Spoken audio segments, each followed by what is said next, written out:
Assalamualaikum warahmatullahi wabarakatuh. Selamat datang kembali di channel Belajar Aja.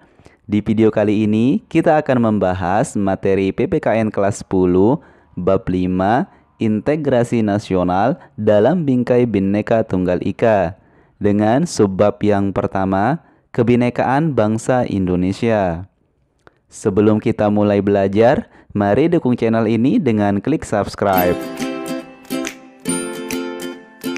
Kebinekaan merupakan realitas bangsa yang tidak dapat dipungkiri keberadaannya untuk mendorong terciptanya perdamaian dalam kehidupan berbangsa dan bernegara. Kebinekaan harus dimaknai masyarakat melalui pemahaman multikulturalisme dengan berlandaskan kekuatan spiritualitas. Perbedaan etnis, religi maupun ideologi menjadi bagian tidak terpisahkan dari sejarah bangsa Indonesia dengan Bhinneka Tunggal Ika dan toleransi yang menjadi perekat untuk bersatu dalam kemajemukan bangsa. Semboyan bangsa Indonesia Bhinneka Tunggal Ika tertulis pada kaki lambang negara Garuda Pancasila. Bhinneka Tunggal Ika merupakan alat pemersatu bangsa. Untuk itu, kita harus benar-benar memahami maknanya. Selain semboyan tersebut, negara kita juga memiliki alat-alat pemersatu bangsa lainnya, yakni sebagai berikut. Yang pertama, dasar negara Pancasila. Yang kedua, bendera merah putih sebagai bendera kebangsaan. Yang ketiga, bahasa Indonesia sebagai bahasa nasional dan bahasa persatuan. Yang keempat, lambang negara burung Garuda. Yang kelima, lagu kebangsaan Indonesia Raya. Dan yang keenam, lagu-lagu perjuangan nasional. Persatuan dalam keberagaman memiliki arti yang sangat penting. Persatuan dalam keberagaman harus dipahami oleh setiap warga masyarakat agar dapat mewujudkan hal-hal sebagai berikut.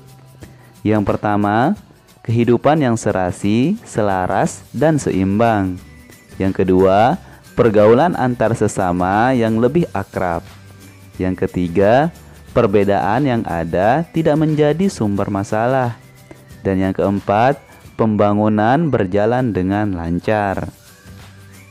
Indonesia adalah negara dengan keberagaman suku, etnik, budaya, agama, serta karakteristik dan keunikan di setiap wilayahnya. Oleh karenanya, Indonesia merupakan negara yang sangat rentan akan terjadinya perpecahan dan konflik. Nah, pernahkah kalian mendengar atau membaca peristiwa konflik antar suku di Indonesia? Jika iya, jadikanlah peristiwa konflik tersebut sebagai pelajaran agar tidak terjadi kembali di masa yang akan datang. Pada dasarnya, keberagaman masyarakat Indonesia menjadi modal dasar dalam pembangunan bangsa. Oleh karena itu, sangat diperlukan rasa persatuan dan kesatuan yang tertanam di setiap warga negara Indonesia. Komitmen akan persatuan dan kesatuan akan tegak jika peraturan yang mengatur masalah suku atau hak individu ditegakkan dengan baik. Undang-Undang Dasar Negara Republik Indonesia tahun 1945 telah mengatur dalam pasal 28D ayat 1 yang menyatakan bahwa setiap orang berhak atas pengakuan, jaminan, perlindungan dan kepastian hukum yang adil serta perlakuan yang sama di hadapan hukum. Dengan demikian, permasalahan dan perselisihan bisa dihindari dengan memberikan perlindungan secara penuh kepada setiap warga negara. Nah, untuk mempersatukan masyarakat yang beragam, perlu ada toleransi yang tinggi antar kebudayaan. Sikap saling menghargai antar golongan, mengenali dan mencintai budaya lain adalah hal yang perlu dibudayakan.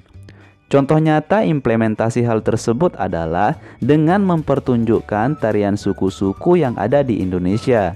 Dengan demikian, setiap suku mempunyai rasa simpati satu sama lainnya. Persatuan bangsa merupakan syarat yang mutlak bagi kejayaan Indonesia. Jika masyarakatnya tidak bersatu dan selalu memprioritaskan kepentingannya sendiri, maka cita-cita Indonesia yang terdapat dalam sila ketiga Pancasila hanya akan menjadi mimpi yang tak akan pernah terwujud.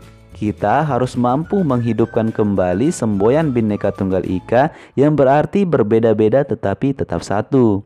Keberagaman harus membentuk masyarakat Indonesia yang memiliki toleransi dan rasa saling menghargai untuk menjaga perbedaan tersebut.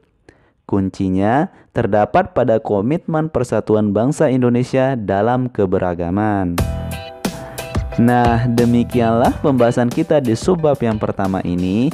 Dan untuk subbab kedua, ketiga, keempat, dan kelima dalam bab ini akan dibahas di video-video selanjutnya. Jadi ikuti terus channel ini dengan klik subscribe dan nyalakan loncengnya. Semoga bermanfaat. Terima kasih. Wassalamualaikum warahmatullahi wabarakatuh.